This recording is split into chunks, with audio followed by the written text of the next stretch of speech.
একদিনের জন্য দীঘা ঘুরতে গিয়ে আমরা এত এনজয় করলাম, ভিডিও তোমরা লাস্ট মিনিট না দিলে তোমরা বিশ্বাস করতে পারবে না। হ্যালো গাইস, আজ হচ্ছে হোলি, আর আজকে সকালবেলা আমরা বেরিয়ে পড়েছি দীঘার উদ্দেশ্যে। যদি আমরা হোলি খেলবো না, তাই জন্য আমরা চলে আসছি দীঘা।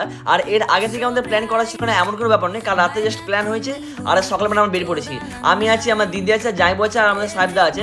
তো একটু দোকানে খাওয়া দাওয়ার খেয়ে আবার গাড়িতে বসে বললাম। আর প্রত্যেকবারের মতন আমি যেহেতু আমি ভিডিও করতে পারি না দীঘার গেটে, তাই এবারে আমি ভিডিও করেছি।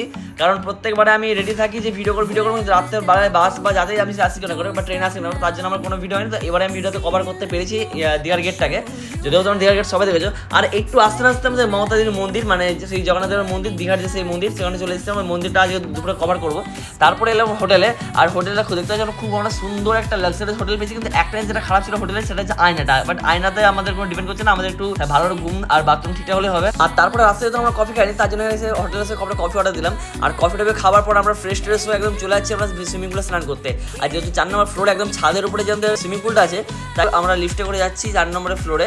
আর 4 নম্বর ফ্লোরে গিয়ে ড্রেস চেঞ্জ করে ওখান থেকে ড্রেস কিনতে হয়েছে আবার পার্সোনাল আমাদেরকে, যেহেতু এই ড্রেস পরে যাওয়া যাবে না। দেখতে পাচ্ছ ড্রেসটা আমার একদম টোটাল চেঞ্জ হবে। কালো ড্রেসটা এটা আমাদের হোটেল থেকে ভাড়া দিয়েছে, আর 50 টাকা করে নিল। তারপর চলো আমাদের এখন এনজয় করবো। তো চলো এনজয় করা যাক।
তো যাই হোক, সুইমিং পুল অনেকক্ষণ স্নান করার পরে আমাদের খিদে পেয়ে গেছে। তো এখন যাচ্ছি রেস্টুরেন্টে, আমরা নিরামিষ ভাত খাবো, যেহেতু আজকে পূর্ণিমা, তাই নিরামিষ খাবো। আর ভাত খাওয়ার পর আমরা চলে গেলাম জগন্নাথ মন্দির দিয়ে। ভাবলাম জগন্নাথ মন্দিরকে ভিডিও বা ফটো কিছু করবো, কিন্তু গিয়ে আমাকে এটা শুনতে হলো